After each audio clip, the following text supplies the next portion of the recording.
Ataupun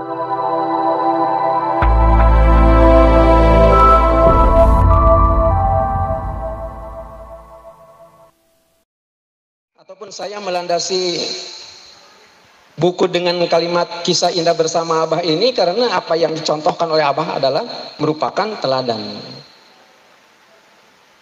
Sekali waktu Abah memimpin acara manakib di Bogor, di Jalan Abiyaksa 1.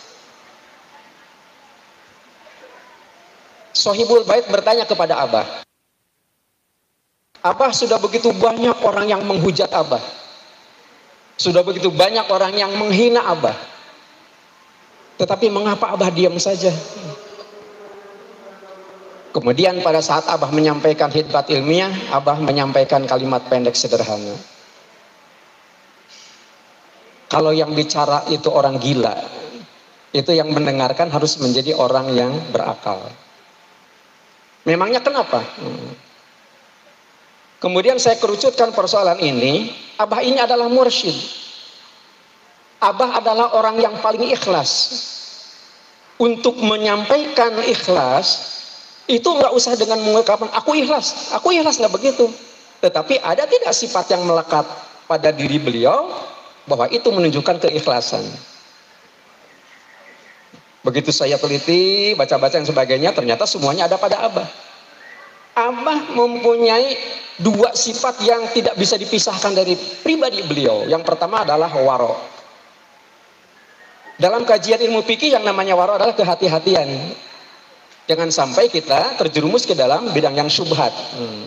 Tetapi dalam kajian ilmu akhlak yang namanya waro adalah kita tidak boleh menyakiti hati orang lain. Itu namanya waro. Ternyata itu hanya dimiliki oleh Abah. Yang kedua, Abah itu mempunyai sifat kebalikan daripada waro. Apa itu? Itu wafa. Hati kita tidak boleh merasa tersakiti apabila ada orang yang menyakiti kita. Itu namanya wafa. Makanya mursyid kita silsilah ke-37 namanya Sohibul Wafa. Pemilik hati yang tidak pernah merasa tersakiti. Dan itu sekarang ada pada diri pengersa Abah. Dari mana saya bisa mengatakan itu merupakan hal yang penting? Sekali waktu Abah melaksanakan ataupun memimpin acara manakib di Bogor. Tepatnya di daerah Semplak di rumahnya Pak Junaid. Waktu itu punten masih periode kemursidan Abah Anom. Saat memimpin acara manakib, tiba-tiba ada orang yang melempar dari luar dengan menggunakan batu. Pas di kaca jendelanya pecah. Kemudian batunya nyelonong ke hadapan pengersa Abah. Apa Abah merasa tersakiti dengan dilempar pakai batu itu? Ternyata tidak sama sekali. Mungkin kalau mungkin sebut saja saya, ada orang melempar pakai batu begitu, apalagi memecahkan kaca jendela, akan saya kejar dulu, paling tidak begitu. Kalau Abah tidak, batunya kemudian Abah ambil, dibungkus. Keesokan harinya, Abah lapor kepada mursyid beliau, mursyid kita, Abah Anom. Abah bercerita, Abah, tadi malam saya manakiban di Pak Junaid, daerah Semplak, dekat Lanud Atang Senjaya di Bogor. Ada yang melempar pakai batu. Apa kata Abah Anom? Batu juga ada yang ingin ikut manakib. Oh, itu kata Abah Anom.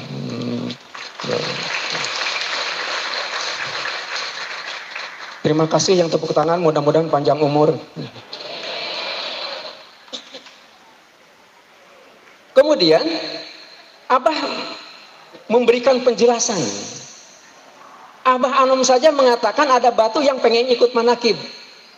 Menurut Abah, orang yang melempar batu ke Abah saat memimpin manakib itu bukan orang yang benci kepada Abah, bukan.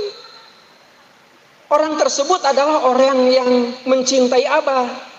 Orang tersebut ingin memberikan sumbangan kepada Abah. Sekali waktu sirna rasa bakal membangun. Kalau saya punya batunya satu truk, itu akan saya kirim dengan truknya. Tapi karena saya punya batunya hanya satu, udah kagok, nggak enak, dilempar aja gitu. Takut diketahui siapa yang membawa batu satu itu.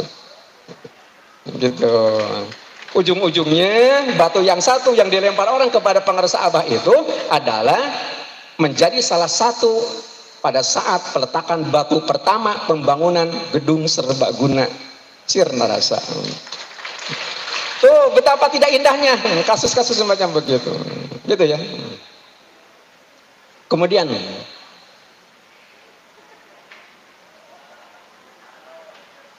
orang yang bahagia, orang yang sedih, galau, itu semuanya diberitahukan kepada Yang Mulia Pangarsa Abah sebagai mursyid. Setiap datang hari, datang bulan, dan sebagainya. Sekali waktu, istri saya melahirkan. Begitu melahirkan, pas di kumandangan adzan zuhur. Di ruang bersalin itu hanya ada 3 orang, saya, istri, dan bidan. Agamanya Nasrani. Selesai melahirkan, masih di ruang bersalin, saya ngomong kepada istri saya, mohon untuk tidak memberitahukan kepada siapapun tentang kau sudah melahirkan, termasuk kepada kedua orang tua. Nanti saja kalau sudah dibersihkan oleh bidan, kita istirahat di kamar, baru kasih orang tua kabar bahwa kita sudah selamat. Tetapi apa yang terjadi? 15 menit setelah anak saya dilahirkan oleh istri saya, itu kemudian masih di ruang bersalin, ada telepon. Begitu saya baca, ternyata telepon itu dari Abah. Saya langsung nyapa, Assalamualaikum Abah. Ternyata Abah langsung menjawab, Waalaikumsalam. Selamat datang kader. Assalamualaikum, ditutup lagi. Itu merupakan salah satu kebanggaan saya. Dan itu sangat indah. Sejak bayi tersebut 3 minggu, akhirnya saya bawa ke sini sampai sekarang. Selalu dipangku oleh Pangarsa Abah, dan pada waktu usia 2 tahun di khitan pada saat ulang tahun Abah, itu ya beberapa tahun yang lalu, itu di klinik di atas. Begitu indah. Karena apa? Karena Abah tahu saya sedang bahagia. Kasus lain, ini kan cerita, kisah ini, namanya kisah ini. Jadi yang namanya kisah adalah mankobah Abah ini sebenarnya begitu. Abah memimpin acara manakib di Jagat Arsy. Belasan wakil talqin hadir. Saya hadir, Kiai Lukman Kamil As-Siddiq dari Bandung juga hadir. Manakib biasa selesai pukul 10. Karena begitu banyak yang hadir, banyak musafahah kepada Abah. Selesai sholat zuhur, Abah melanjutkan perjalanan untuk memimpin acara manakib. Di mana? Di Bekasi. Kemudian Abah mengatakan begini kepada Kiai Lukman. Kiai, atau ikut Abah aja dulu manakib ke Bekasi. Kiai Lukman menjawab, jawabannya sederhana. Abah, punten, saya sudah 3 hari menggunakan mobil rental. Itu ucapan Kiai Lukman. Sudah 3 hari menggunakan mobil rental. Kalau saya ikut manakiban dengan Abah, acara manakib malam itu pukul 10 baru bubar. Resikonya kalau bubar, saya kembali ke Bandung itu akan melintasi pukul 12 malam. Dan saya harus menambah biaya mobil 1 hari lagi. Kata Abah, iya tuh gak apa-apa kalau gak mau. Apa yang terjadi? Abah berangkat ke Bekasi, Kiai Lukman menuju Bandung. Kenyataannya begitu berangkat mulai dari Serpong sampai Bandung, itu macet total, memakan waktu 11 jam. Bayangin aja 11 jam coba. Gitu ya. Ujung-ujungnya Kiai Lukman sampai ke rumah di Bandung itu hampir mendekati waktu subuh, artinya lewat pukul 12, gitu ya. Kiai Lukman wajib untuk membayar tambahan rental 1 hari lagi. Mengapa bisa terjadi? Otak Kiai Lukman, otak kita semua tidak level dengan otak Abah. Abah sebagai mursyid, kenapa? Karena diberitahu Abah itu bahwa hari itu akan terjadi macet total antara Bogor, Tangerang, Jakarta dengan Bandung sampai 11 jam. Andai kata Kiai Lukman tahu maksud daripada dibalik kalimat Abah itu sendiri, itu akan ikut dengan Abah. Kalau ikut dengan Abah, saya yakin Abah itu akan memberikan kesempatan untuk menyampaikan hikmat ilmiah. Selesai hikmat ilmiah, paling tidak dapat amplop, paling tidak. Saya yakin Kiai Lukman nggak perlu amat amplop, ngapain buat apa amplop? Tetapi paling tidak isi amplop lebih dari cukup untuk membayar 1 hari mobil rental. Begitu. Gitu ya. Itu indah sekali kalimat semacam begitu. Lain lagi kasus begini. Abah memimpin acara manakib di apartemen Newton, Bandung, Buah Batu Bandung. Hadir di situ adalah Kiai Ai Burhanuddin, wakil talkin beliau yang ada di Pelabuhan Ratu. Kiai Ai kemudian memakai kostum putih-putih. Abah tidak memberi kesempatan kepada Kiai Ai untuk menyampaikan khidmat ilmiah.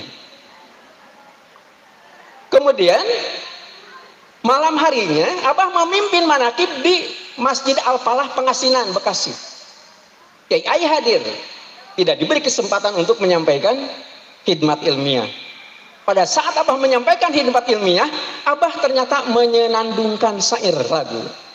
Kemesraan ini janganlah sampai berlalu. Hanya sampai di situ Abah itu.